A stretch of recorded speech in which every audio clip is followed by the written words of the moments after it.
As WikiLeaks releases another batch of emails from Hillary Clinton's campaign, RT presents the next part of an exclusive interview given by the whistleblower's website's co-founder Julian Assange to renowned documentary maker John Pilger and Dartmouth Films.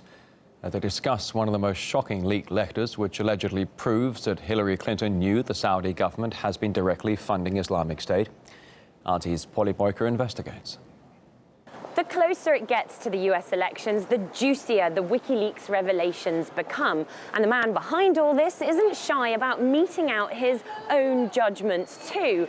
The editor of WikiLeaks, Julian Assange, has spoken exclusively to veteran journalist and filmmaker John Pilger for his company, Darthmouth Films. They spoke here at London's Ecuadorian embassy, and in that interview, John Pilger asked Julian Assange the questions that a lot of his detractors probably want to see answered.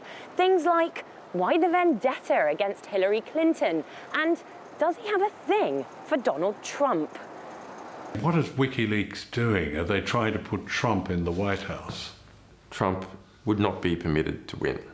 Banks, intelligence, arms companies, Well, they all want him. beat foreign money, etc., Yeah. is all united behind Hillary Clinton, and the media as well. Media owners and even journalists themselves. Donald Trump's lack of support from any corner of any establishment is pretty much the opposite of the situation that Hillary Clinton is in. But can too much support be a bad thing, especially when it lumps you in a club with some pretty dubious members? There's an early 2014 email from Hillary Clinton, so not so long after she left Secretary of State, to her campaign manager, John Pilger. That email, it states that ISIS, is funded by Saudi Arabia and Qatar, the governments of Saudi Arabia and Qatar.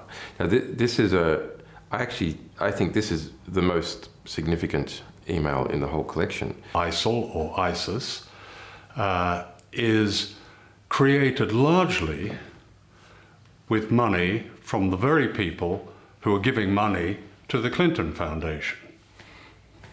Yes. That's extraordinary. For anyone who dismissed these suggestions as far-fetched, there it is in startlingly simple terms. Julian Assange is saying he has proof that the world's most brutal terrorists and the Clinton Foundation have been bankrolled by the same people. You can sink your teeth into that and hear more from the man who's thrown spanner after spanner in the works of the Clinton campaign in John Pilger's full interview with Julian Assange here on RT on Saturday. It follows previous reports of Clinton admitting Saudis were funding terrorist groups worldwide, including Islamic State. A political commentator, Marwa Osman, says it's hard to believe the Democratic Party candidate is still competing for the U.S. presidency in the wake of these revelations. ISIS or Daesh has been getting its fund, obviously, by none other than Gulf states. We had reports that prove that. So why should it be any surprise that Hillary or any other part of the Obama administration at that time knew about this? And why should it be a surprise that the Clinton Foundation actually received money from these people, in specific the Al Saud monarchy inside the Kingdom of Saudi Arabia, who themselves publicly announced that Saudi Arabia's support and fund the Clinton Foundation, and they would like to see Hillary Clinton as the next president of the United States of America. So I'm surprised that the U.S. media did not talk about this. That's number one. And the second thing, that the U.S. public still sees Hillary Clinton as an actual normal candidate for the highest office, President of the United States of America. Now, despite numerous allegations of war crimes by the Saudi-led coalition in Yemen, Washington continues to supply arms and provide military support to Riyadh.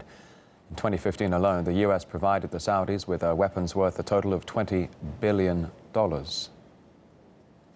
you can watch the full version of Julian Assange's exclusive interview to John Pilger and Dartmouth Films here on RT on Saturday.